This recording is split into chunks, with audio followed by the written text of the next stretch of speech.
স্বপ্নের পদ্মা সেতুর জন্য অপেক্ষা আর কয়েক ঘন্টা। নদীর দুই পার জুড়ে দেবে ৪১তম স্প্যান। ২ দশকের অভাবনীয় যাত্রার অবসান। ভাষাঞ্চলের উন্নত জীবন পেতে ক্যাম্প ছাড়তে আগ্রহী অনেক রোহিঙ্গা, প্রস্তুত সব সেবা সংস্থাও। স্বেচ্ছায় যেতে চাইলে তালিকা, বলছে প্রশাসন। কুয়াশায় আজও ঢাকার রাজধানী, বাড়ছে শীত, তীব্রতা বাড়ায় উত্তরাঞ্চলে বিপর্যস্ত জনজীবন। হাসপাতালে বাড়ছে ঠান্ডাজনিত রোগীর সংখ্যা।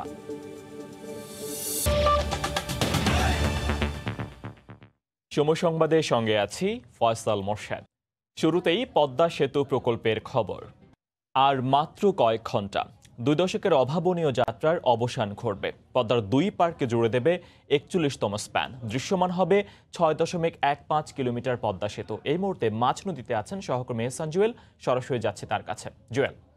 ফয়সাল, সকাল থেকে ঘন কুয়াশা, সূর্য ওঠার সঙ্গে সঙ্গে এখানে কিন্তু একটা আশাও উঠছে, অর্থাৎ একটা আশা যাচ্ছে যে আজকেই বসে দেওয়া সম্ভব হবে বহু কাঙ্ক্ষিত পদ্মা সেতুর যে ৪১তম স্প্যান সেটি।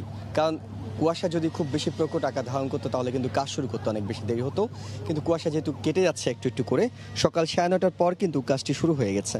অর্থাৎ স্প্যান তোলার যে বিষয়টি থাকে, এটিকে ক্রেনের উপর তুলতে হয়, অর্থাৎ এটিকে অন্য যে স্প্যানগুলোর সমান উচ্চতায় তুলতে হবে, সেই কাজটি শুরু হয়ে গেছে। এর মধ্যেই কিন্তু আপনি ফ্রেমে দেখতে পাচ্ছেন যে স্প্যানটি ক্রেনে অনেকটুকু উঁচু করে ফেলা হয়েছে, অর্থাৎ এটিকে উঁচু করার কাজটি শেষ, এখন সামনে এগিয়ে নেওয়ার পালা। এটিকে যখন সামনে এগিয়ে আনা হবে, দুই পাশেই কিন্তু দুটি স্প্যান আগে থেকে তোলা আছে, অর্থাৎ মাঝখানে শুধুমাত্র একটি শূন্যস্থান পূরণ করা হবে আজকে।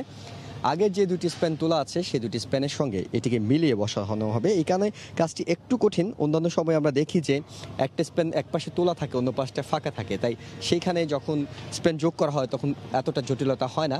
যদিও এর আগে আমরা ১ নম্বর স্প্যানের ক্ষেত্রে দেখেছিলাম, তখন সেই ক্ষেত্রে কিন্তু দুটো মাঝখানে যে গ্যাপ ছিল সেখানেই স্প্যান বসাতে হয়েছে। আজকেও একই রকম অবস্থা, অর্থাৎ দুই পাশে দুটি স্প্যান আছে, তার মাঝখানে একেবারে সুতো মিলিয়ে আজকের স্প্যানটি বসানোর পালা, এবং সেই কাজটি শুরু হয়ে গেছে। আমরা আগে জানিয়েছিলাম যে কাজ শুরু হওয়ার পর হয়তো সর্বোচ্চ ২ ঘন্টা লাগতে পারে, যেহেতু সব প্রস্তুতি আগে থেকে সারা আছে।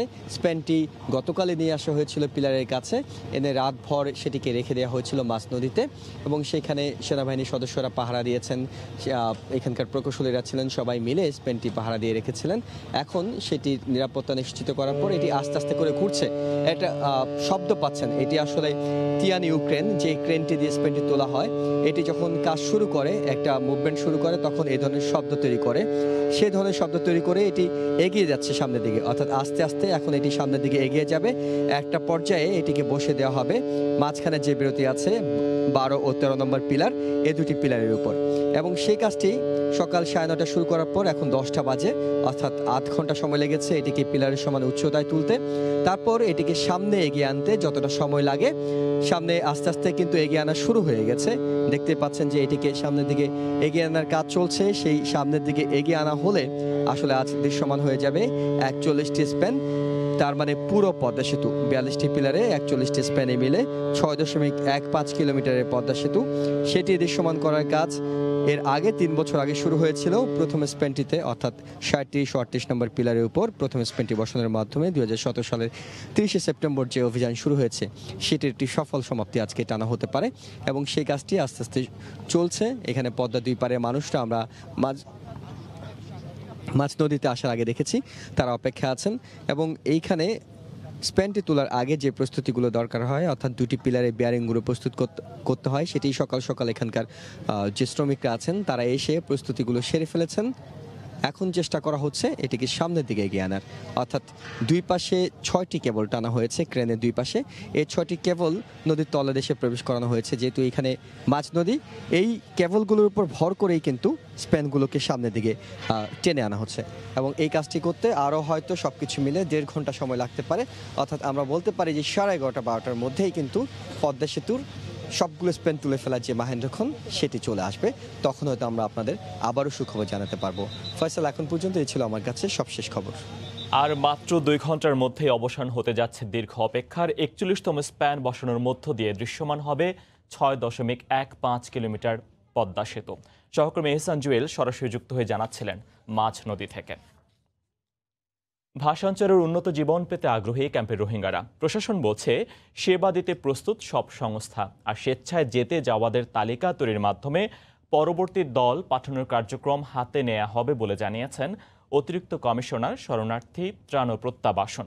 কক্সবাজার থেকে আরও জানাচ্ছেন সুজা উদ্দিন রুবেল।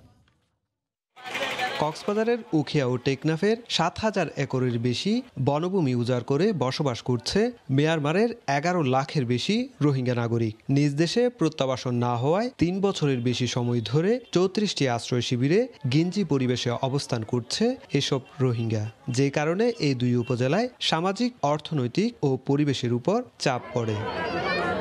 দীর্ঘ চেষ্টার পর অবশেষে ১,৬৪২ জন রোহিঙ্গাকে স্থানান্তর করা হয় ভাষাঞ্চলে। প্রথম দলটি সেখানে পৌঁছার পর পাল্টাচ্ছে পরিস্থিতি। আশ্রয় পাওয়ার রোহিঙ্গারা মুঠোফোনে ক্যাম্পে থাকা আত্মীয় স্বজনদের উৎসাহ দিচ্ছেন ভাষাঞ্চলে যাওয়ার ব্যাপারে। তাদের আশ্বাসে এখন স্বেচ্ছায় ভাষাঞ্চলে যেতে অনেকেই নিচ্ছেন প্রস্তুতি।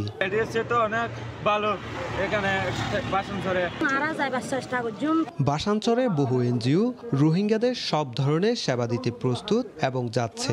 এটি ভালো পরিবেশ তৈরি হয়েছে বলে জানালেন জেলা প্রশাসক। লোকাল এনজিওগুলো তারা কিন্তু ওখানে এখন সার্ভিস দিতে প্রস্তুত আছে এবং অনেকেই যাচ্ছে, সুতরাং একটা পজিটিভ এনভায়রনমেন্ট সেটা কিন্তু তৈরি হয়েছে।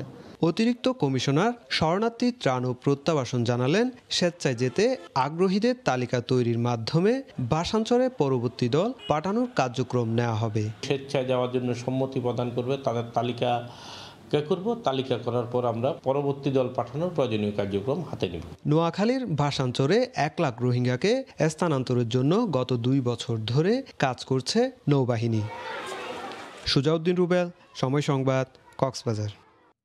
আজও সকাল থেকে কুয়াশার চাদরে ঢাকার রাজধানী বেড়েছে শীতের তীব্রতাও। এই মুহূর্তে রাজধানীর হাতিরঝিল এলাকায় আছেন সহকর্মী আতিকুর রহমান তমাল। সরাসরি যাচ্ছে তার কাছে। তমাল, তাপমাত্রা 19.3 ডিগ্রি সেলসিয়াস। আপনি হয়তোবা জানেন যে সকাল থেকে কিন্তু কুয়াশাচ্ছন্ন ছিল পুরো রাজধানী, এবং আমরা এই মুহূর্তে রয়েছে হাতিরঝিলে। হাতিরঝিলেও কিন্তু আমরা সকালবেলা দেখেছি যে প্রচুর কুয়াশা কিন্তু পুরো চত্বর ঢেকে রয়েছে। তবে এই মুহূর্তে কিন্তু কুয়াশা কিছুটা কম রয়েছে। আপনি হয়তোবা জানেন যে দেশের যে আজকের সর্বনিম্ন তাপমাত্রা সেটি কিন্তু কুড়িগ্রামে রয়েছে, সেটি হচ্ছে রাজারহাটে কুড়িগ্রামের। সেখানে কিন্তু 12 ডিগ্রি সেলসিয়াস তাপমাত্রা রয়েছে। আপনাকে জানিয়ে রাখি যে এই শীতে কিন্তু আজকে বৃহস্পতিবার, যেহেতু সে কারণে কর্মদিবস আজকে, এবং এই কর্মদিবসের কারণে কিন্তু মানুষজনকে রাস্তায় বেরিতে হয়েছে। এবং যেহেতু সপ্তাহের শেষ কর্মদিবস, সে কারণে কিন্তু এই শীতকে উপেক্ষা করে অনেক মানুষ কিন্তু রাস্তায় নেমেছেন। এবং তারা কিন্তু সকাল থেকে আমরা দেখেছি যে সবচেয়ে বেশি যে সমস্যায় পড়েছে সেটি হচ্ছে ছিন্নমূল আর খেটে খাওয়া মানুষেরা। তারা কিন্তু সকাল থেকে কিন্তু নানা ধরনের কাজ কিন্তু তারা করছেন, এবং যারা আসলে ছিন্নমূল নন বা খেটে খাওয়া মানুষ নন, তারাও কিন্তু আসলে ভোগান্তির শিকার হয়েছেন, কারণ যানবাহন তারা কিন্তু কম পেয়েছেন। এমনিতেই আপনি জানেন যে করোনার কারণে কিন্তু এক ধরনের কিন্তু মানুষজন চলাচল কম রয়েছে, কিন্তু সেই জায়গা থেকে যেহেতু সপ্তাহের শেষ কর্মদিবস, সে কারণে কিন্তু আমরা রাস্তায় কিন্তু বেশ কিছু মানুষজন কিন্তু সকাল থেকে কিন্তু দেখতে পেয়েছে। আপনাকে জানিয়ে রাখি যে এই শীতে সাধারণত যে শীতের যে রোগগুলো রয়েছে শিশুদের বা বয়স্কদের, সেটি কিন্তু বৃদ্ধি পায়, এবং যেহেতু এখন করোনার সময় চলছে, সে কারণে কিন্তু এক ধরনের শঙ্কা রয়েছে। এই যে শীত পড়ছে, সেই শীতে কিন্তু আসলে করোনা কি পরিস্থিতি নেয় সেটি কিন্তু এক ধরনের শঙ্কা তৈরি করেছে। আপনাকে জানিয়ে রাখি ফয়সাল, যে আমরা সকাল থেকে দেখেছি যে রাজধানী এবং রাজধানীর আশেপাশে যে এলাকাগুলো রয়েছে সবগুলোতে কিন্তু আসলে কুয়াশাচ্ছন্ন এক ধরনের পরিবেশ কিন্তু বিরাজ করছে। আমরা আবহাওয়া অফিসে কথা বলেছি, তারা জানিয়েছে যে এই মাসে একটি শৈত্যপ্রবাহ কিন্তু হওয়ার সম্ভাবনা রয়েছে, এবং সেটি কিন্তু শৈত্যপ্রবাহটি কিন্তু এই মাসের মাঝামাঝি দিকে হওয়ার সম্ভাবনা রয়েছে, এবং শেষেও কিন্তু আর একটি শৈত্যপ্রবাহের সম্ভাবনা রয়েছে। তো আমরা সকাল থেকে দেখলাম যে সকাল থেকে কিন্তু ঢাকা শহরের যে তাপমাত্রা সেটি কিন্তু 19.3 ডিগ্রি সেলসিয়াস তাপমাত্রা, এবং সেই তাপমাত্রা কিন্তু আসলে ছিন্নমূল মানুষেরা কিন্তু বেশ কিন্তু সংকটে রয়েছেন। এবং যেহেতু শীতের কাপড় আসলে এক ধরনের তারা ভোগান্তিতে পড়েন, এবং সেটি কিন্তু তারা এবারও কিন্তু পড়েছেন। তো সব মিলে বলা চলে ফয়সাল যে আজকে যে তাপমাত্রা সেটি কিন্তু 19.3 ডিগ্রি রয়েছে, এবং সেটি ছাড়া কিন্তু আজকের কিন্তু এই শীতকে উপেক্ষা করে অনেক মানুষ রাস্তায় নেমেছেন, কারণ যেহেতু আজকে শেষ কর্মদিবস। তো এই ছিল আমার কাছে সবশেষ খবর। ফয়সাল। সহকর্মী আতিকুর রহমান তমাল সরাসরি যুক্ত হয়ে জানাচ্ছিলেন রাজধানীর হাতিরঝিল থেকে। আবারও পদ্মা সেতুর খবর। আর কিছুক্ষণের মধ্যেই ঘটতে যাচ্ছে 2 দশকের অভাবনীয় যাত্রার অবসান। পদ্মার 2 পার্কে জুড়ে দেবে 41তম স্প্যান। দৃশ্যমান হবে 6.15 কিলোমিটার পদ্মা সেতু। এই মুহূর্তে মাছ নদীতে আছেন এহসান জুয়েল, সরাসরি যুক্ত হচ্ছে তার সঙ্গে। জুয়েল, ফয়সাল, আমরা একেবারেই ঐতিহাসিক সে মাহেন্দ্রক্ষণটিতে এখন দাঁড়িয়ে, অর্থাৎ পদ্মা সেতুর সবশেষে স্প্যানটি বসানো হচ্ছে। সে স্প্যানটি বসানোর দৃশ্যটি আপনাদের দেখাতে চাই। এই মুহূর্তে পদ্মা সেতুতে 41তম স্প্যানটি বসানোর যে কাজগুলো সেগুলো একেবারে চূড়ান্ত অবস্থায় আছে, অর্থাৎ স্প্যানটিকে নিয়ে যাওয়া হয়েছে পিলারের খুব কাছাকাছি। পিলারের সমান উচ্চতা, অর্থাৎ যে উচ্চতায় এই স্প্যানগুলো থাকে সেই উচ্চতায় স্প্যানটি তুলে ফেলা হয়েছিল এবং সেটি সামনের দিকে আস্তে আস্তে করে এগিয়ে নেওয়া হচ্ছে। অনেক ভারী একটি স্প্যান, প্রায় 3500 মেট্রিক টন ওজনের স্প্যান, তাই এটিকে সামনের দিকে খুব ধীরে ধীরে এগিয়ে নেওয়া হচ্ছে। যে ক্রেনটি এই স্প্যানটি বহন করে পিলারের উপর তোলার কাজটি করছে তিয়ান ইউ, একটি বিশেষায়িত ভাসমান ক্রেন। এটি 4000 মেট্রিক টন ওজন বহনে সক্ষম। চীন থেকে এই ক্রেনটিকে নিয়ে আসা হয়েছিল কাজের শুরুতে, অর্থাৎ এইখানকার কাজটি করছে যারা চীনা ঠিকাদার প্রতিষ্ঠান চায়না মেজর ব্রিজ কোম্পানি, তারা এটিকে ভাড়া নিয়ে এসেছিল। কারণ এই ধরনের ক্রেন আসলে পৃথিবীতে খুব বেশি ব্যবহার হয় না, এত ভারী বস্তু বহন করার প্রয়োজন হয় না। যেহেতু পদ্মা সেতুতে অনেক ভারী স্প্যানটি বহন করতে হয়েছে, তাই এই ক্রেনটি এসেছিল 2017 সালের শুরুর দিকে। অর্থাৎ এটিকে দিয়েই এই স্প্যানগুলোকে পদ্মা সেতুতে এর আগে যে 40টি স্প্যান বসেছে সবগুলোই এই ক্রেনটি বহন করে এনেছিল। এবং এই ক্রেনটি দিয়েই আজকে সবশেষ স্প্যানটিও বসানো হচ্ছে। এর মধ্যেই হয়তো আপনার ক্যামেরা ফ্রেমে দেখতে পাচ্ছেন যে খুব কাছাকাছি চলে এসেছে, অর্থাৎ 100 গজের কাছাকাছি দূরত্ব হয়তো এখন স্প্যানটি অবস্থান করছে। যদিও এইটুকু দূরত্ব পার হতে অনেকটুকু সময় লাগবে, কারণ হলো এটা এত ভারী ক্রেন এবং এটিকে এত হিসেব করে সামনের দিকে এগোতে হচ্ছে। দুই পাশে দুটি স্প্যান রয়েছে, আজকে যে স্প্যানটি বসতে যাচ্ছে সেটি দুই পাশে আগে থেকে দুটি স্প্যান তোলা আছে। তাই এই দুটি স্প্যানের মাঝখানে যখন সোজাসুজি এটিকে বসে দিতে হবে, তখন কিন্তু একেবারেই মেশিনের সাহায্যে অনেক অঙ্ক কষতে হচ্ছে, অর্থাৎ অনেক হিসেব মিলাতে হচ্ছে। সেই হিসাব মিলিয়ে এটিকে সামনের দিকে এগিয়ে আনা হচ্ছে। এবং সকাল 9:30 নাগাদ, অর্থাৎ কুয়াশা কেটে যাওয়ার পর আস্তে আস্তে করে এটি কাজ শুরু করে। প্রথমে এটিকে এই স্প্যানটি নিচে অবস্থান করছিল, এটিকে সামনে উপরে তোলা হয়েছে, অর্থাৎ পিলারের সমান উচ্চতায় তোলা হয়েছিল। সেই কাজটি করতে 30 মিনিটের মতো সময় লাগে, অর্থাৎ 10টা নাগাদ এটিকে উপরে তোলা শেষ হয়। তারপর শুরু হয় এটিকে সামনের দিকে এগিয়ে আনা। এবং এই যে সামনের দিকে এগিয়ে আনা হচ্ছে, এটি করার জন্য ক্রেনের দুই পাশে 6টি মোটা কেবল বেঁধে ফেলা হয়েছে, অর্থাৎ নদীর তলদেশে এই মোটা কেবলগুলো প্রবেশ করানো হয়েছে, যেগুলো উপর ভর করেই মূলত এই কেবলের উপর টান দিয়ে এটিকে সামনের দিকে আনা হচ্ছে। এর আগে যতগুলো স্প্যান বসানো হয়েছিল সবগুলো স্প্যান বসানোর অভিজ্ঞতা তাদের আছে। তারা জানেন যে এখানে স্প্যান বসাতে গেলে কী ধরনের জটিলতা তৈরি হয়, কীভাবে সেগুলো সমাধান করতে হয়। সেই অভিজ্ঞতা থেকেই কিন্তু আজকে তারা সবশেষ স্প্যানটি, অর্থাৎ পদ্মা সেতুতে যে মাহেন্দ্রক্ষণ যে উদযাপনের সময়, সেই সময়টির কাজটি কাছাকাছি তারা চলে যাচ্ছেন, অর্থাৎ আস্তে আস্তে করে তারা এটিকে এগিয়ে নিচ্ছেন, এগিয়ে নিয়ে তুলে দেওয়ার চেষ্টা করবেন। এবং এই কাজটি করতে হয়তো আরও 10, 15, 20 মিনিট সময় লাগতে পারে, কারণ কাজটি করতে হচ্ছে, আগে জানিয়েছিলাম যেহেতু দুই পাশে দুটি স্প্যান রয়েছে তাই হিসাব করে করতে হচ্ছে, অর্থাৎ এই দুটো স্প্যানের মাঝখানে বসাতে হবে।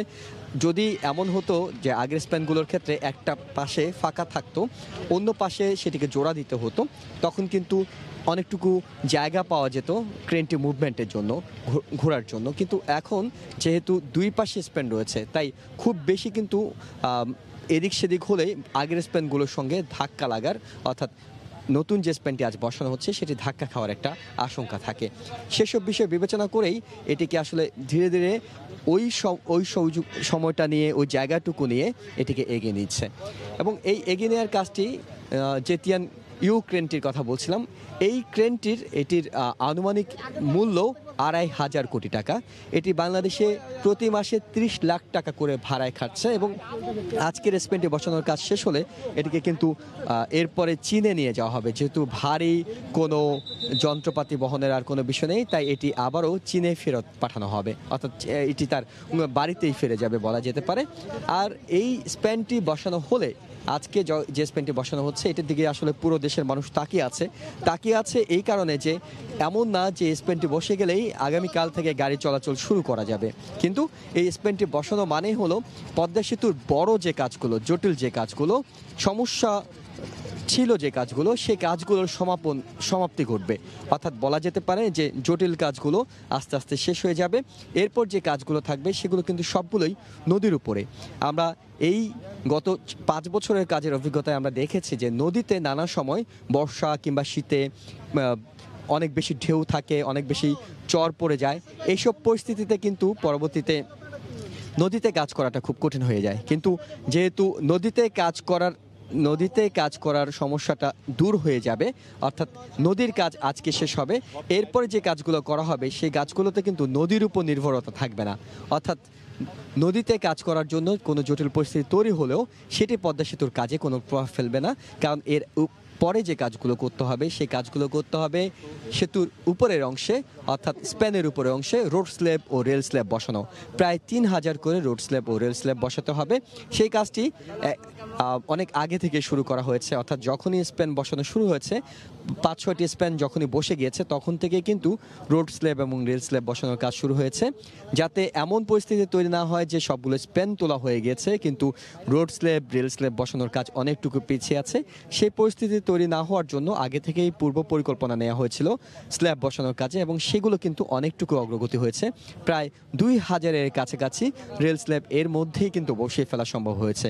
অর্থাৎ আগে যে 40টি স্প্যান বসানো হয়েছিল সেগুলোতে রেল স্ল্যাব বসানোর কাজটি এগিয়ে নেওয়া হয়েছে। আর রোড স্ল্যাব সে তুলনায় কিছুটা কম বসেছে, কারণ রোড স্ল্যাবগুলো যদি আগে বসে ফেলা হয় তাহলে স্প্যানের ভিতরে যেহেতু রেল স্ল্যাব প্রবেশ করাতে হবে সেটি একটু সমস্যায় পড়তে হবে, যেহেতু উপরের অংশে যদি ব্লক হয়ে যায় রোড স্ল্যাবে তখন নিচের অংশে রেল স্ল্যাব বসানো যাবে না। তাই আগে রেল স্ল্যাব বসানোর দিকে গুরুত্ব দেওয়া হচ্ছিল, এবং সেই হিসাবে প্রায় 1500-র কাছাকাছি, অর্থাৎ মোটামুটি বলা যেতে পারে যে অর্ধেকের কাছাকাছি রোড স্ল্যাবও কিন্তু বসিয়ে ফেলা হয়েছে। অর্থাৎ 2/3 রেল স্ল্যাব এবং অর্ধেকের কাছাকাছি রোড স্ল্যাব, সেইগুলো বসানোর কাজও এগিয়ে চলছে। এবং আজকে এই স্প্যানটি বসে গেলে যেটি হবে যে পুরো পদ্মা সেতু, অর্থাৎ মাওয়া থেকে জাজিরা, এপার থেকে ওপার, দুই পারের এই কাজ কিন্তু পুরোপুরি শেষ হয়ে যাবে। অর্থাৎ স্প্যান বসানোর কাজ পুরোপুরি শতভাগ শেষ হয়ে যাবে, এবং এর মধ্য দিয়ে পদ্মা সেতু যুক্ত করবে দেশের দক্ষিণাঞ্চলকে। এর মধ্যে কিন্তু এর আগে যমুনা সেতু যখন হয়েছিল তখন দেশের উত্তরাঞ্চল পুরো দেশের সঙ্গে যোগ হয়েছে। দেশের অর্থনীতিতে, উত্তরাঞ্চলের অর্থনীতিতে যে অমিত সম্ভাবনা তৈরি হয়েছে সেটি কিন্তু পুরো দেশের অর্থনীতিতে কাজে আসছে। এখন দক্ষিণাঞ্চলকে কিন্তু যখন আজকে সংযুক্ত করা যাবে তখন কিন্তু এটি একটি অর্থনৈতিক করিডোর হিসেবে আবির্ভূত হবে, এবং ভৌগোলিক যে বিভাজন ছিল, অর্থাৎ পদ্মা সেতু এর আগে দক্ষিণাঞ্চলের সঙ্গে সড়ক পথে যোগাযোগের যে বিভাজনটা পদ্মা নদী করে রেখেছিল সেটি দূর হয়ে যাবে। অর্থাৎ বলা যেতে পারে একটি সুতোয় পুরো বাংলাদেশকে বেঁধে ফেলার যে কাজটি, সেই কাজটি আজকে আনুষ্ঠানিকভাবে শেষ হবে, এবং এটি এত বড় অর্জন, এই অর্জনটা পুরোটাই হতে যাচ্ছে নিজেদের অর্থায়নে। অর্থাৎ এর আগে বাংলাদেশের যত মেগা প্রকল্প ছিল সবগুলো মেগা প্রকল্পে কিন্তু বৈদেশিক ঋণ ছিল, বৈদেশিক আর্থিক সহায়তা ছিল। সেই জায়গায় আজকে নানা জটিলতা উতরে এই পদ্মা সেতু আমাদেরই একটা অর্জন হতে যাচ্ছে, অর্থাৎ নিজেদের টাকায় নিজেদের একটা সেতু আমরা পেতে যাচ্ছি। এটি আসলে দেশের মানুষকে নিঃসন্দেহে গর্বিত করবে। একই সঙ্গে আমরা এটুকু বলতে পারি যে বাংলাদেশ এখন সক্ষম যে কোনো মেগা প্রকল্পই বাস্তবায়ন করতে। এই যে আত্মবিশ্বাস, এটি হয়তো ভবিষ্যতে বড় বড় যে মেগা প্রকল্পগুলো আসবে সেগুলোর ক্ষেত্রে বাংলাদেশকে অনেক বেশি আত্মবিশ্বাসী করবে, অনেক বেশি প্রত্যয়ী করবে সামনের দিকে এগিয়ে যাওয়ার। যাই হোক, আমরা যখন কথা বলতে শুরু করেছিলাম তখন কিন্তু স্প্যানটি মোটামুটি দূরত্বে ছিল, এখন কিন্তু সেই দূরত্ব 20 গজের কাছাকাছি চলে এসেছে। অনেক দূর থেকে স্প্যানটি ছোট মনে হচ্ছে, কিন্তু স্প্যানটি কিন্তু খুব কাছ থেকে যদি দেখা যেত, আমরা আসলে নিরাপত্তার কারণে অনেক দূরে অবস্থান করছি। এখানকার সেনাবাহিনীর সদস্যরা, তারা মোটামুটি সংবাদকর্মী যারা আছেন তাদের একটা নিরাপদ দূরত্ব থেকে কাজ করতে বলছেন, তাই অনেক দূর থেকে আমরা স্প্যানটি আপনাদের দেখাচ্ছি। স্প্যানটি দূর থেকে যতটা ছোট মনে হচ্ছে এতটা ছোট নয়, কারণ বুঝতে পারছেন যে স্প্যানের উপরের অংশে 4 লেনের গাড়ি চলবে। 4 লেনের গাড়ি চলা মানেই কিন্তু সেই উপরের অংশে 22 মিটার স্ল্যাব বসবে, অর্থাৎ এক একটি রোড স্ল্যাব সেগুলো 22 মিটার লম্বা হবে, 22 মিটার চওড়া হবে। সেখানেই রোড 4 লেনে গাড়ি চলাচলের জন্য উপযুক্ত করে রোড স্ল্যাব বসানো হবে। আর নিচে যে রেল স্ল্যাব, আপনারা জানেন যে পদ্মা সেতু দ্বিতল একটা সেতু, এটা বাংলাদেশের প্রথম কোনো দ্বিতল সেতু যেখানে উপরের অংশে গাড়ি চলবে এবং নিচের অংশে রেল চলবে।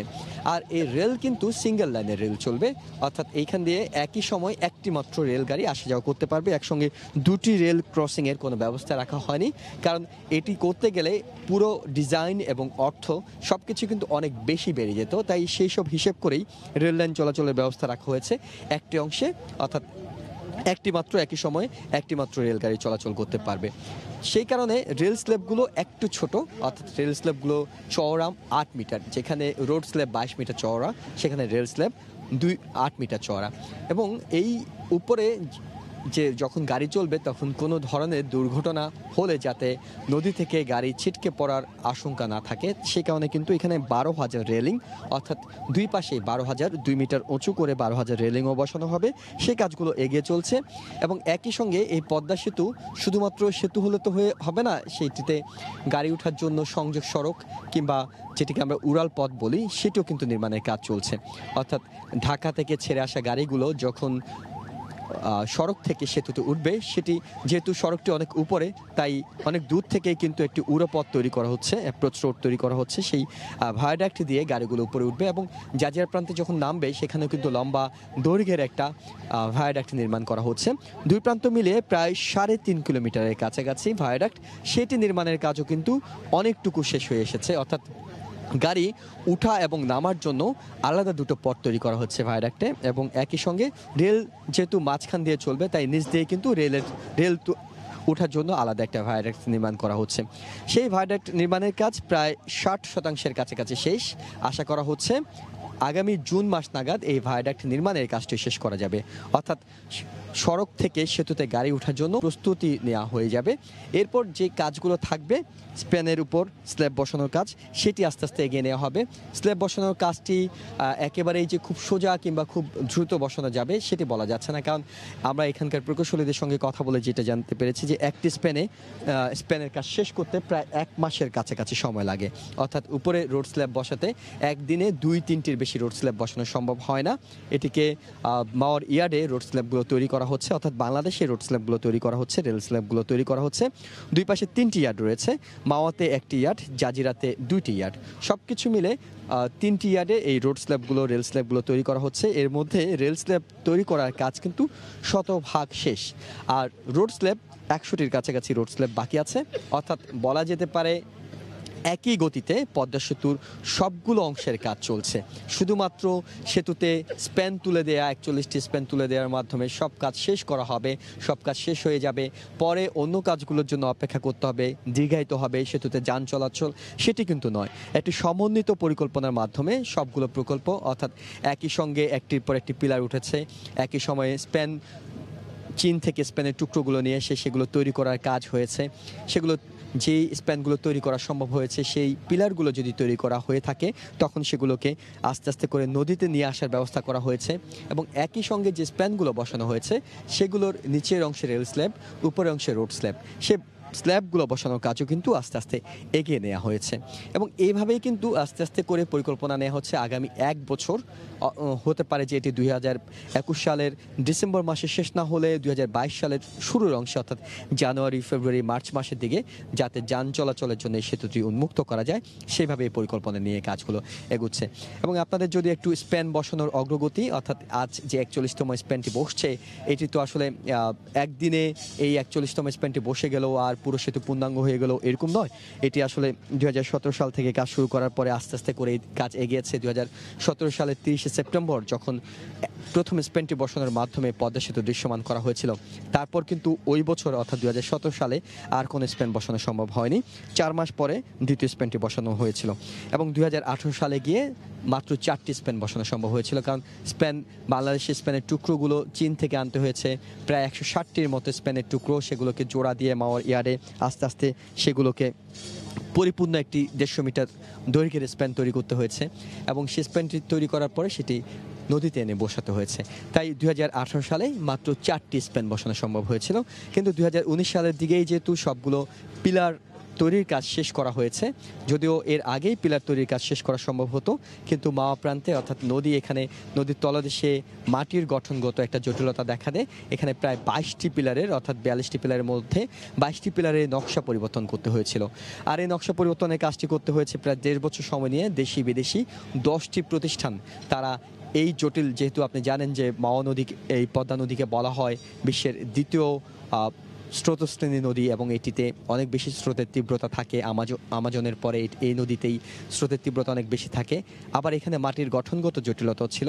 সেসব কারণে তখন 1.5 বছর সময় লেগেছে নকশা পরিবর্তন করতে। সেই নকশাটি পরিবর্তন করে যখন নতুন নকশা পাওয়া গিয়েছে, সেখানে এক একটি পিলারে আগে যেখানে 6টি করে খুঁটি বসানোর কথা ছিল, নতুন সংশোধিত নকশায় সেখানে 7টি করে খুঁটি বসাতে হয়েছে। এবং সংশোধিত নকশায় সবগুলো পিলারের কাজ যখন 2019 সালে নির্মাণ কাজ শেষ করা গেছে, তখন কিন্তু স্প্যান বসানোতে অনেক গতি পাওয়া গেছে। যেখানে 2018 সালে মাত্র 4টি স্প্যান বসানো গেছে, সেখানে 2019 সালে গিয়ে কিন্তু 14টি স্প্যান বসানো সম্ভব হয়েছে, অর্থাৎ প্রায় 3 গুণের বেশি স্প্যান বসানো হয়েছে। বাকি স্প্যান ছিল 22টি। সেই 22টির কাজই কিন্তু এই বছরের জুন মাসের মধ্যে শেষ করে ফেলার পরিকল্পনা প্রাথমিকভাবে নেওয়া হয়েছে। যেহেতু আপনি জানেন যে এখন পর্যন্ত সেতুর মেয়াদ অফিসিয়ালি বাড়ানো আছে 2021 সালের জুন মাস পর্যন্ত, তাই পরিকল্পনা নেওয়া হয়েছিল যে চলতি বছরের জুন মাসের মধ্যেই সবগুলো স্প্যান বসিয়ে দেওয়া। কিন্তু তখনই কিন্তু দেশে এবং বিশ্বব্যাপী করোনা হানা দেওয়ার পর এখানকার প্রকৌশলীরা কিংবা প্রকল্প কর্তৃপক্ষ যে সমস্যাটিতে পড়েন, সেটি হলো যে এখানে চীনে যে কর্মীরা ছিলেন তাদের সঙ্গে বাংলাদেশি কর্মীরা কাজ করতে অনেকেই অনাগ্রহ দেখিয়েছেন, অনেকে ছুটি নিয়ে বাড়ি চলে গেছেন। তখন কিন্তু এক ধরনের কর্মী সংকটে পড়তে হয়েছে। যদিও প্রকল্প কর্তৃপক্ষ খুবই কড়াকড়ি করেছিলেন, তারা কোনোভাবে যাতে করোনা এই প্রকল্প এলাকায় প্রবেশ করতে না পারে সেই বিষয়টি কঠোর নজরদারি করেছেন। যারা এই চীন থেকে আসতেন, বিশেষ করে তখন বড়দিনের ছুটি কাটাতে অনেকেই চীনে গিয়েছিলেন, চীনে যে প্রকৌশলীরা এখানে কাজ করেন, তারা চীন থেকে ফেরার পরে সীমিত পরিসরে তারা ফিরতে পেরেছিলেন। তারা চীন থেকে ফেরার পরে 14 দিন কঠোরভাবে তাদের কোয়ারেন্টাইনে রাখা হয়েছিল, তারপর তাদের কাজে যোগ দেওয়ার সুযোগ দেওয়া হয়েছিল। কিন্তু তারপরও প্রথম দফায় যখন করোনা পরীক্ষা করা হয়েছিল, তখন পদ্মা সেতু প্রকল্প এলাকায় 163 জনের করোনা পরীক্ষা করার পর সেখানে মাত্র 15 জনের করোনা শনাক্ত হয়েছিল। তাদেরকে পুরোপুরি আলাদা আইসোলেশন করে ফেলা হয়েছিল, কোয়ারেন্টাইনে রাখা হয়েছিল। এইভাবে খুবই পরিকল্পিতভাবে তারা চেষ্টা করেছেন করোনা মুক্ত রেখে এই এলাকাটিতে কাজ করতে। কারণ বাংলাদেশে যে কয়টি প্রকল্প কাজ হচ্ছে তার মধ্যে সবচেয়ে বেশি চীনের প্রকৌশলীরা, প্রায় 2000-এর কাছাকাছি প্রকৌশলী ও শ্রমিক কাজ করছেন এই পদ্মা সেতুর প্রকল্পে। কারণ এখানকার মূল সেতুর কাজটি এবং একই সঙ্গে নদী শাসনের কাজটি, দুটি কাজই কিন্তু করছে চীনা প্রতিষ্ঠান, চীনা মেজর ব্রিজ কোম্পানি ও সিনোহাইড্রো। তারা চেষ্টা করেছেন যে যেহেতু অনেক বেশি চীনা কর্মী এখানে কাজ করেন, তাই কোনোরকম জটিলতা যাতে কোয়ারেন্টাইনের কারণে কিংবা করোনার কারণে তৈরি না হয় সেটিকে মুক্ত রেখে তারা আস্তে আস্তে করে কাজটি এগিয়ে নিয়েছেন। কিন্তু এরপরে নদীতে আবার একটা সমস্যা তৈরি হয়, প্রাকৃতিক সমস্যা ছিল। সেটি হলো নদীতে স্রোত বেড়ে যায় এবং পানি অনেক বেশি উঁচু অবস্থা ছিল। অর্থাৎ গত 100 বছরের মধ্যেই এই বছর সবচেয়ে বেশি পরিমাণে নদীতে পানি ছিল এবং দীর্ঘ সময় ধরে পানি ছিল। তখন আসলে নদীতে এত বেশি স্রোত ছিল, এত বেশি পানি ছিল, কোনোভাবেই কিন্তু নদীতে কাজ করা সম্ভব হচ্ছিল না। অর্থাৎ মাওয়ার ইয়ার্ড থেকে কিংবা জাজিরা ইয়ার্ড থেকে আস্তে আস্তে করে যন্ত্রপাতিগুলো এনে ক্রেনে করে নদীতে বসানোর কাজ, সেটি করা কোনোভাবেই সম্ভব হচ্ছিল না। তখন প্রায় 4 মাস পুরোপুরি কাজ বন্ধ রাখতে হয়েছে। অর্থাৎ 10ই জুনে সবশেষে স্প্যানটি বসানোর পরে, 31তম স্প্যানটি বসানোর পরে 32তম স্প্যানটি বসানোর জন্য একেবারে 4 মাস অপেক্ষা করতে হয়েছে। 11ই অক্টোবর গিয়ে সেই 32তম স্প্যানটি আবারও বসানো শুরু হয়। যখন নদীর পানি কমে আসে, স্রোত কমে আসে, তখন আসলে আস্তে আস্তে করে স্প্যানটি বসানোর কাজ শুরু হয় মাওয়া প্রান্তে। কারণ এর আগে জাজিরা প্রান্তে টানা 29টি স্প্যান বসিয়ে ফেলা হয়েছিল। অর্থাৎ বেশিরভাগ কাজই হয়েছিল জাজিরা প্রান্তে। জাজিরা প্রান্তে কাজ করার একটু সহজ ছিল এটি, কারণ হলো জাজিরা প্রান্তে কিন্তু বিশেষভাবে কাটা চ্যানেলের মধ্যে স্প্যানগুলো বসানো হয়েছিল। কিন্তু মাওয়া প্রান্তে মূল নদী এবং এখানে এত বেশি পানি থাকে, পুরো বছরই পানি থাকে, কোনোভাবেই এখানে বর্ষায় কাজ করা সম্ভব হয় না। তাই যেহেতু জাজিরা প্রান্তে বর্ষা শীত সব মৌসুমেই কাজ করা সম্ভব হয়, সেইখানে কিন্তু কাজটি চালিয়ে যাওয়া হয়েছিল বলেই সেই প্রান্তে টানা 29টি স্প্যান বসানো সম্ভব হয়েছে। অর্থাৎ 41টি স্প্যানের মধ্যে 29টি বসিয়ে দেওয়া হয়েছিল জাজিরা প্রান্তে। মাওয়া প্রান্তে তখন মাত্র 2টি স্প্যান বসানো হয়েছিল। এখন পরবর্তীতে যখন অক্টোবর মাসে আবার কাজ শুরু করা হয়, সে কাজ কাজের পুরো অংশই কিন্তু মাওয়া প্রান্তে করা হচ্ছে এবং অক্টোবর মাসে 11 তারিখে 32তম স্প্যান বসানোর পরে যেহেতু সব প্রস্তুতি নেওয়া ছিল, সবগুলো স্প্যান বাংলাদেশে চলে এসেছে, সবগুলো স্প্যান বানানো শেষ, সবগুলো পিলার তৈরির কাজ শেষ, তাই কাজ কিন্তু খুব দ্রুত গতিতে এগোনো সম্ভব হয়েছে। অর্থাৎ অক্টোবর মাসেই প্রথমবারের মতো রেকর্ড 4টি স্প্যান বসানো গেছে। এর আগে কোনো মাসে সর্বোচ্চ 3টি স্প্যান বসানো গিয়েছিল, কিন্তু 4টি স্প্যান কোনো মাসে বসানো যায়নি। কিন্তু যেহেতু সব ধরনের প্রস্তুতি ছিল, তাই অক্টোবর মাসে 4টি স্প্যান বসানোর মধ্য দিয়ে পদ্মা সেতুর সাম্প্রতিক সময়ে কাজে যে গতি সেটির সূচনা হয় এবং পরবর্তীতে নভেম্বর মাসেও কিন্তু 4টি স্প্যানই বসানো গেছে। অর্থাৎ অক্টোবর মাসের অভিজ্ঞতা কাজে লাগিয়ে নভেম্বর মাসেও 4টি স্প্যান বসে দেওয়া গেছে।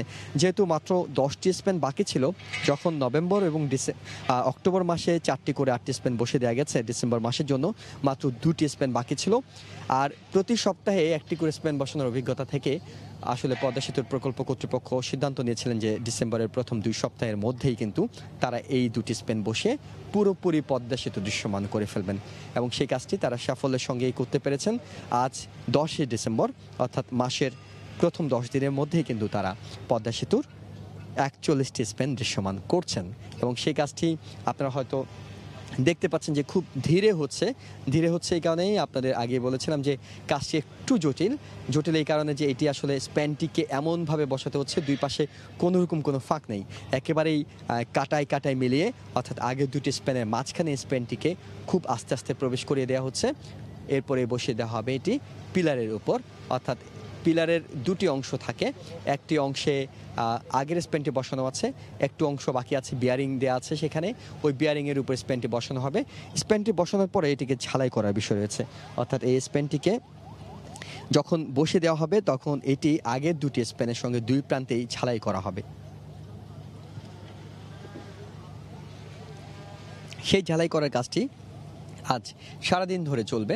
এখানকার যে ওয়েল্ডিং কর্মীরা আছেন তারা সেই ঝালাই করার কাজটি করবেন। এটির মাধ্যমে আসলে স্প্যানটি শুধুমাত্র বসানো নয়, এটি জোড়া দেওয়ার, অর্থাৎ ওয়েল্ডিং করে এটিকে জোড়া দেওয়ার বিষয়ও থাকে। সেটি করে দেওয়া হলে বলা যেতে পারে তখন পুরোপুরি এই স্প্যানটি একটা স্থায়ী কাঠামোর উপর বসে গেল এবং এরপরে কিন্তু যে কাজগুলো চলবে সেগুলো হলো মূলত এরপরে 2টো কাজ বাকি থাকবে, বড় কাজ, সেটি হলো রোড স্ল্যাব এবং রেল স্ল্যাব, যেটিকে সাবস্ট্রাকচার বলা হচ্ছে, সেটি বসানো। সেই কাজটি করার পরেও আবার কিন্তু কিছু কাজ থাকবে, ছোট ছোট কাজ, যদিও একই সঙ্গে কাজগুলো এগিয়ে নেওয়া হবে। সেটি হলো যেখানে লাইটিংয়ের ব্যবস্থা করা হবে, পেন্টিংয়ের ব্যবস্থা করা হবে, কারণ এই কাজগুলো না করলে সেতু কিন্তু চলাচলের জন্য, যান চলাচলের জন্য উন্মুক্ত করা যাবে না। সেই কাজগুলোর প্রস্তুতি শুরু হচ্ছে। এর মধ্যেই আমরা জানতে পেরেছি যে 6টি রেলিং, অর্থাৎ দুই পাশে যে 12,000 রেলিং বসাতে হবে 2 মিটার উচ্চতার, সেখানে 6-7টি রেলিং এর মধ্যে বসে দেওয়া হয়েছে এবং প্রায় 12,000-এর মধ্যে 3-4 হাজার রেলিং প্রস্তুত হয়ে গেছে, অর্থাৎ সেগুলো বসানোর কাজও চলবে আস্তে আস্তে করে। এইভাবেই একটি প্রকল্প যেটি আসলে শূন্য নদী, একেবারে অথই জল ছিল পদ্মায়, সেই পদ্মায় আস্তে আস্তে করে টেস্ট পাইলিং করা হলো, অর্থাৎ এই পিলারগুলো তৈরি করার আগে বেশ কয়েকটি পাইলের জায়গায় টেস্ট করা হয়েছিল। সেখানে যদিও এত লম্বা পিলার প্রবেশ করানো হয়নি, অর্থাৎ এখন যে পিলারগুলোতে 120 মিটার করে নদীর তলদেশে প্রবেশ করানো হয়েছিল তখন এত লম্বা করা হয়নি, কিন্তু সেখানে টেস্ট করে প্রথমে দেখা হয়েছিল যে এই পাইল তৈরি করার জন্য পদ্মার মাটি কতটুকু উপযুক্ত। সেইখানে যখন সে পাইল টেস্টে সাফল্য পাওয়া গেছে, তারপরে কিন্তু পিলার তৈরির কাজ শুরু হয় এবং এই পিলার তৈরির কাজ শুরু হওয়ার পরে প্রথম যে পিলারটি হয়েছিল 37 নম্বর, তারপরে কিন্তু আস্তে আস্তে করে একটি করে 42টি পিলার তৈরি করা হয়েছে। সেই 42টি পিলারে যখন পিলার তৈরির কাজ শুরু হয় 2015 সালে, শুরুতেই 6 নম্বর পিলার তৈরি করার চেষ্টা করা হয়েছিল মাওয়া প্রান্তে, কিন্তু সেখানে জটিলতা দেখা দেয়, তখন কাজ সরিয়ে নেওয়া হয় জাজিরা প্রান্তে। আর জাজিরা প্রান্তে যখন প্রথম পিলারটি তৈরি হয়ে যায় তার পাশেই দ্বিতীয় পিলারটি করা সম্ভব হয়, তখন কিন্তু সেখানে প্রথম স্প্যানটি অবসান হয়েছিল 2017 সালের 30 সেপ্টেম্বর। এভাবে কিন্তু একটু একটু করেই পদ্মা সেতুর কাজ এগিয়েছে, অর্থাৎ যখন মানুষের অনেকটা অনিশ্চয়তা ছিল, আশঙ্কা ছিল, যে অনেক ধরনের গুজব ছিল যে পদ্মায় এত স্রোতস্বিনী নদী, এখানে আসলে পিলার বসানো কিংবা স্প্যান বসানো, পুরো সেতু তৈরি করা এগুলো সম্ভব হবে না। মানুষ নানা ধরনের গুজব ছড়িয়েছেন, এইটা নিয়ে অনেক রাজনীতি হয়েছে, অনেক আশঙ্কার কথা বলেছিলেন, অর্থনীতির বিদ্রোহ কিন্তু আশঙ্কা করেছিলেন যে নিজেদের টাকায় এরকম এত বড় একটা মেগা প্রকল্প সেটা কতটা আসলে টেকসই হবে, কতটা সাস্টেন করবে, সেই বিষয়গুলো নিয়ে তাদের মধ্যেও আশঙ্কা ছিল।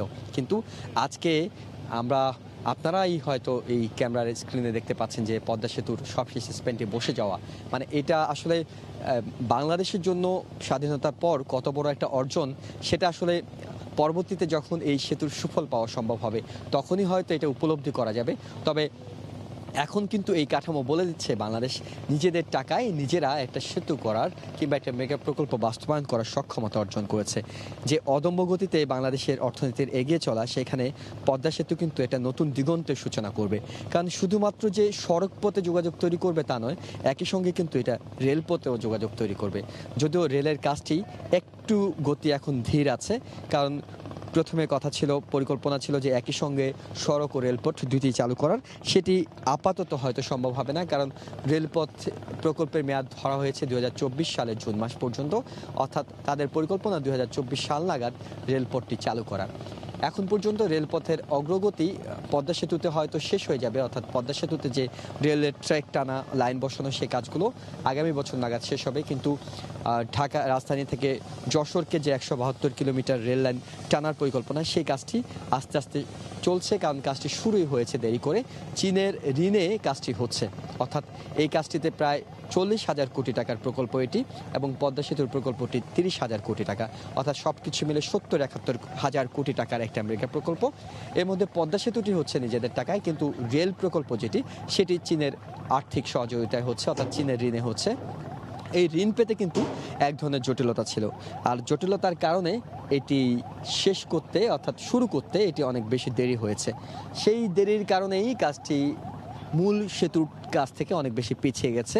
এটি আলাদা একটি প্রকল্প এবং এটি রেল মন্ত্রণালয় বাস্তবায়ন করছে, আর সেতুর কাজটি পুরোটা দেখছে সেতু মন্ত্রণালয়। যদিও পদ্মা সেতুর ভিতর দিয়ে যে রেল লাইন টানা হচ্ছে সেটি সেতু মন্ত্রণালয় করে দিচ্ছে, এবং একই সঙ্গে শুধুমাত্র এই সেতু হচ্ছে, সেতুর অর্থনৈতিক বিষয়গুলো এখানে লাভবান হবে বিষয়গুলো কিন্তু তেমন না। পদ্মা সেতু কিন্তু এমনভাবে কাজ করা হচ্ছে, যেহেতু আপনি জানেন যে এটি শুরুতে বিশ্ব ব্যাংক, জাইকা তারা বাস্তবায়ন করার কথা ছিল, তাই তাদের যে পরিকল্পনা ছিল, তাদের পরিকল্পনায় এখানকার পরিবেশ রক্ষায়ও কিন্তু বেশি গুরুত্ব দেওয়া হয়েছিল, যাতে সেতুর কারণে আশপাশের জীববৈচিত্র্য কিংবা পরিবেশের উপর কোনো রকম প্রভাব না পড়ে, সেটি তাদের পরিকল্পনা ছিল। যখন বাংলাদেশ নিজস্ব অর্থায়নে সেতুটি করার পরিকল্পনা নেয়, তখন কিন্তু তারা বিশ্বব্যাংক ঠিক যে অবস্থায় ফেলে গিয়েছিল সেখান থেকে শুরু করে, অর্থাৎ তাদের পরিকল্পনায় পরিবেশ রক্ষা, এখানকার পুনর্বাসন, নদী শাসন সবগুলো কাজই কিন্তু আগের মতো ছিল, অর্থাৎ আগের পরিকল্পনাটাকেই বাংলাদেশ এগিয়ে নিয়ে গেছে। এবং এই কারণে এখানে এমনভাবে কাজ করা হচ্ছে যে সেতুর দুই পাশে, অর্থাৎ দুই প্রান্তে যে পুনর্বাসন কেন্দ্র, সংযোগ সড়ক, অ্যাপ্রোচ রোড হয়েছে, সেখানে কিন্তু ব্যাপক বনায়ন করা হয়েছে। আর এইসব বনায়নের কারণে 2017 ও 2018 সালে পদ্মা সেতু প্রকল্প প্রধানমন্ত্রীর যে বনায়ন পুরস্কার, সেটিও কিন্তু পরিবেশ পদক, সেটিও কিন্তু পেয়েছে তারা। তার মানে তারা কাজ করছে এমনভাবে যাতে কোনোভাবে এখানকার পরিবেশের জন্য ক্ষতি না হয়। এবং যে পুনর্বাসন কেন্দ্রগুলো করা হয়েছে, অর্থাৎ যারা ক্ষতিগ্রস্ত হয়েছে, যাদের জায়গায় এই পদ্মা সেতু নির্মাণ করা হচ্ছে, তাদেরকে পুনর্বাসনের জন্য মাওয়া ও জাজিরা দুই প্রান্তেই 4টি পুনর্বাসন কেন্দ্র করা হয়েছে, এবং সেখানে 2635টি পরিবারকে পুনর্বাসন করা হয়েছে। সেই পুনর্বাসনে তাদেরকে জায়গা দেওয়া হয়েছে, তাদেরকে নগদ টাকা দেওয়া হয়েছে, তাদের কর্মসংস্থানে ব্যবস্থা করা হয়েছে, এবং এই সেতু পরবর্তীতেও যাতে এই সেতু লাভের একটি অংশ তাদের দেওয়া হয়, অর্থাৎ তাদের জীবন মানে উন্নতির দিকে যায়। তারা সেতুর কারণে তারা জায়গা জমি ভিটেমাটি হারিয়েছেন, কিন্তু যাতে কোনোভাবে তাদের জীবনমান অবনতি না ঘটে, সেটি যাতে ভালো একটা উন্নত জীবনযাপন থাকে, সেটিও ব্যবস্থা নেওয়া হয়েছে। আরেকটি বিষয় হলো, এই নদী শাসনের 5টি প্রকল্পের মধ্যে অন্যতম, পদ্মা সেতুর 5টি প্রকল্পের মধ্যে অন্যতম একটা প্রকল্প হলো নদী শাসন। অর্থাৎ সেতু করলেই তো হবে না, সেতুর রক্ষণাবেক্ষণের বিষয় আছে। ভবিষ্যতে এই সেতুর কার্যকাল ধরা হয়েছে 100 বছর।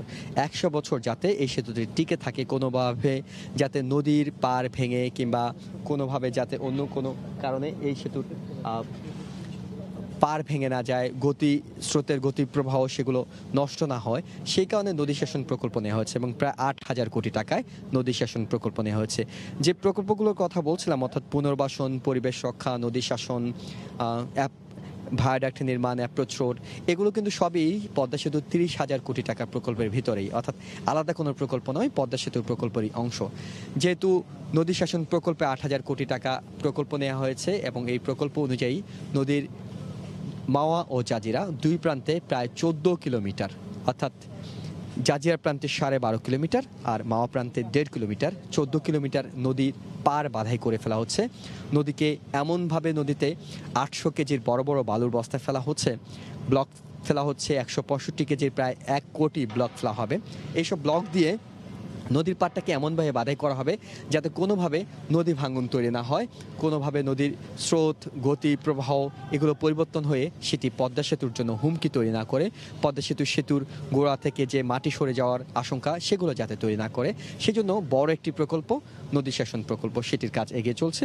যদিও নদী শাসন প্রকল্পটিও কিন্তু ধীর গতিতে চলছে, কারণ বর্ষা মৌসুমে কোনোভাবেই পদ্মায় নদী শাসন প্রকল্পের কাজ করা যায়নি, অর্থাৎ বছরে মাত্র 4 থেকে 5 মাস করে তারা সময় পান কাজ শুরু করার জন্য। 2014 সালে প্রকল্পটি শুরু হয়, 2021 সালে জুন মাসে শেষ করার কথা, কিন্তু মনে হচ্ছে যে সেটিও নির্ধারিত সময় শেষ হবে না, অর্থাৎ এখানেও হয়তো বছরখানেক সময় বাড়াতে হবে, যেহেতু মাত্র এখন পর্যন্ত 60% কাজ হয়েছে। এবং এই কাজটি আস্তে আস্তে এগিয়ে নিচ্ছে। তারা আশা করছেন শুকনো মৌসুম, অর্থাৎ এখন যে চলতি মৌসুমটি চলছে এই মৌসুমের সুবিধা কাজে লাগিয়ে তারা নদী শাসনের কাজে গতি আনবেন।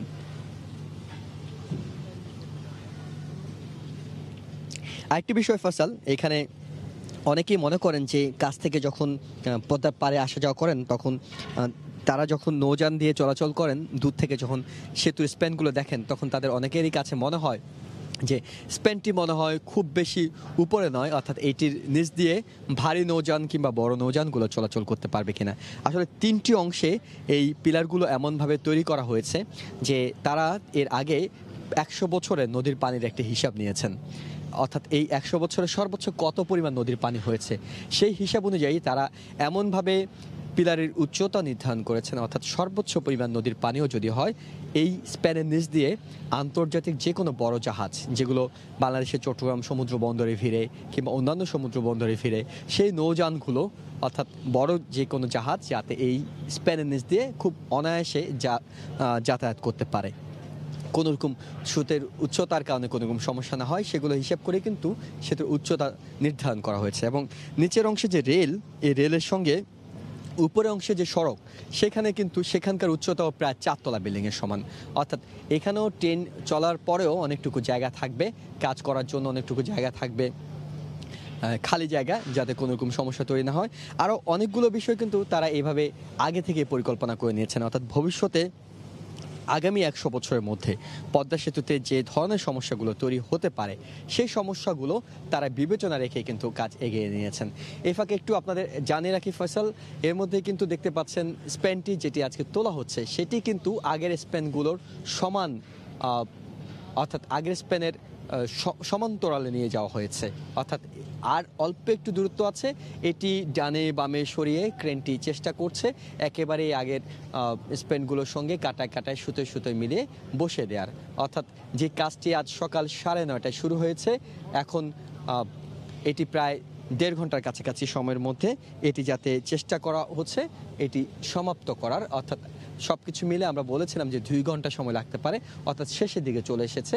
এখন স্প্যানটিকে সামনে পিছনে অল্প অল্প করে নাড়ানো হচ্ছে, অর্থাৎ এত আস্তে আস্তে নাড়ানো হচ্ছে যাতে আগে যে স্প্যানগুলো বসানো আছে সেগুলোর সঙ্গে এটি কোনোভাবে ধাক্কা না খায়। এবং এই যে ক্রেনটি দিয়ে এটি বসানো হচ্ছে তিয়ানিউ, সেই ক্রেনে যারা ক্রেনটি পরিচালনা করছেন তারা সেখানে খুবই কম্পিউটারাইজড করে হিসেবগুলো বের করে নিচ্ছেন যে কীভাবে এটিকে আর কতটুকু নামাতে হবে, কতটুকু উঁচুতে নিতে হবে। এবং দুই পাশে 2 পিলারে কিন্তু বাংলাদেশি শ্রমিকরা উপস্থিত আছেন, অর্থাৎ ক্রেনটিকে যখনই একেবারে পিলারের কাছাকাছি নিয়ে নামিয়ে দেওয়া হবে তখন এই ক্রেনটিকে বেঁধে ফেলা কিংবা আগের স্প্যানগুলোর সঙ্গে বিয়ারিংয়ের উপর এটিকে বসিয়ে নেওয়া, সেই বিষয়গুলো যাতে সূক্ষ্মভাবেই করা যায় সেজন্য সেখানকার প্রকৌশলীরাও প্রস্তুত আছেন। আর এই যে দীর্ঘ সময় ধরে পদ্মা সেতুতে এখন এই স্প্যানটি তোলার কাজ চলছে, এই সময়টাই কিন্তু মাঝ নদীতে অর্থাৎ যে 2টি পিলারের উপর এটি হচ্ছে 12-13 নম্বর পিলার, এই 2টি পিলারের 2 পাশেই যত নৌযান আছে আশপাশে সবগুলো নৌযান চলাচল কিন্তু বন্ধ রাখা হয়েছে, অর্থাৎ এই ক্রেনটির আশপাশ দিয়ে কোনো রকম নৌযান, ফেরি, লঞ্চ সেগুলো চলাচল করতে দেওয়া হচ্ছে না। অনেক দূরে অর্থাৎ যারা এই সেতু সংশ্লিষ্ট আছেন, যারা সেতুর কাজ করছেন তাদের নৌযানগুলো অনেক দূরে রাখা হয়েছে। এমনকি আমরা গণমাধ্যম কর্মীরাও যারা সরাসরি এই আজকের শেষ স্প্যান বসানোটি দেখাচ্ছি তারাও কিন্তু মোটামুটি 500 মিটার দূরত্বে অবস্থান করছি, অর্থাৎ নিরাপত্তার বিষয়টি সবার আগে মাথা রাখা হয়েছে, যাতে কোনো রকম আশঙ্কা না ঘটে এইসব সময়।